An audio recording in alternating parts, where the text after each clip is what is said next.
So hi, because we had such issues Tuesday night and ended class early, I told everybody that I would record some thoughts on how to do assignment 3, the one that's the reflection paper. So I'm going to do that. I'm going to upload this to your classes, and then we can also talk about it Tuesday night if this doesn't help enough. So what you're going to want to do in the reflection paper is really not look things up and tell me what they are.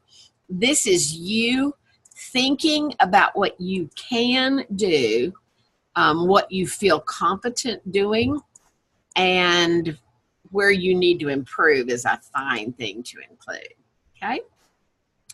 So I'm going to walk through the assignment. There's a rubric below it, and then there's a rubric available for me to grade you from. So the EPOS, the first one that we're going to look at, is 2.1.6, which is the core of the research class. The EP is engage in research-informed practice and practice-informed research. It begins by asking you to demonstrate that you recognize the importance of culture, race, gender, sexual diversity, and other forms of diversity when making decisions for best interventions in social work. The next one. Are you competent to identify evidence-based practices best suited for social work practitioners in generalist social work practice? The next one.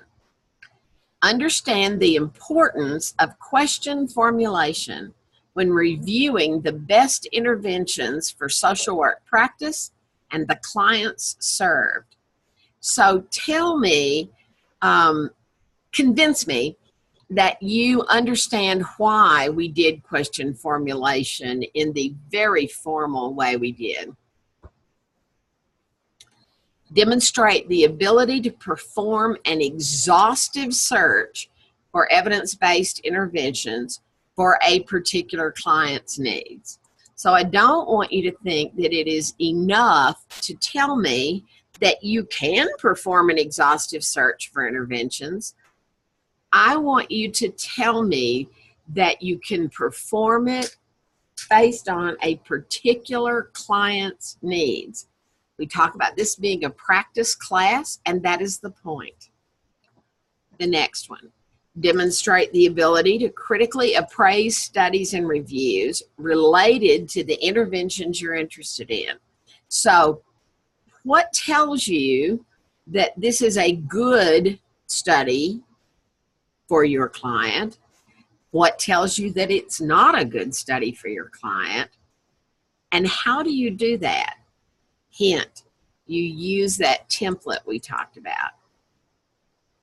Demonstrate the ability to select and implement the most relevant intervention for your client's needs. Remember, this is not a broad exercise in are you competent at research. This is an exercise in are you competent at research that you can then use to help your client. And finally, demonstrate the ability to monitor a client's progress after an evidence-based intervention has been implemented. So here's how to do it. Address each of those subpoints thoughtfully in light of your client.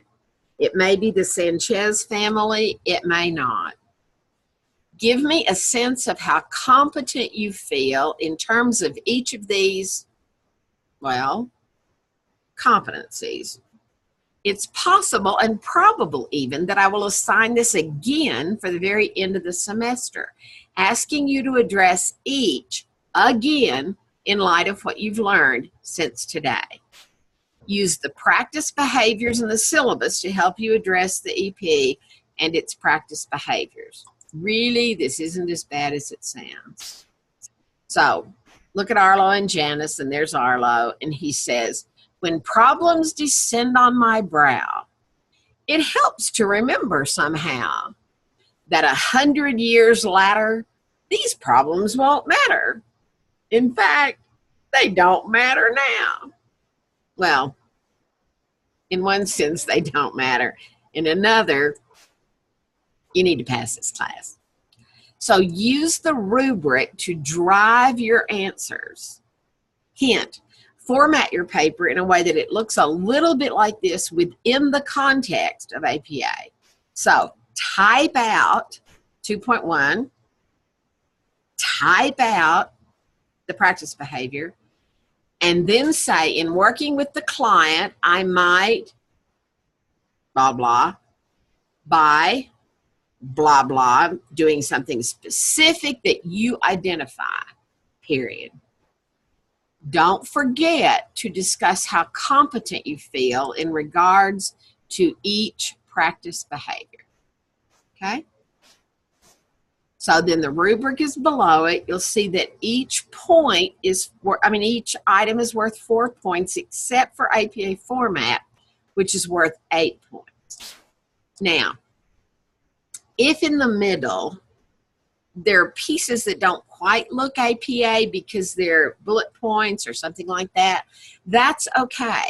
But I expect a title page with a properly formatted running head, and I expect a reference page that is perfect. Okay? Download the sample paper at OWL at Purdue. Find it somewhere else. But please do APA correctly. All right? So I think that is the most important piece for assignment 3. This is a little shorter than I thought it might be, but we can always talk about it Tuesday night. And I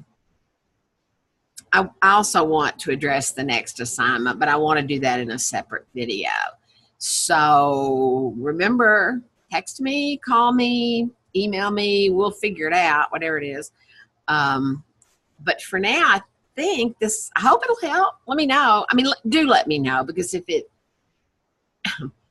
first time I did this, I did it as a test, and I didn't go very far into it. The second time I did it, I did the whole piece. I did the assignment, I did the rubric, I did everything I've just done, but I forgot to record it. So this is the third time I've done it, and this has taken a little more effort than it should have. And if it's helpful to you, that's wonderful. But if it's not, I need to know. So I'd love to hear that it's not. If it's not, 575-590-4583, Beth.Walker at WNMU.edu. Let me know.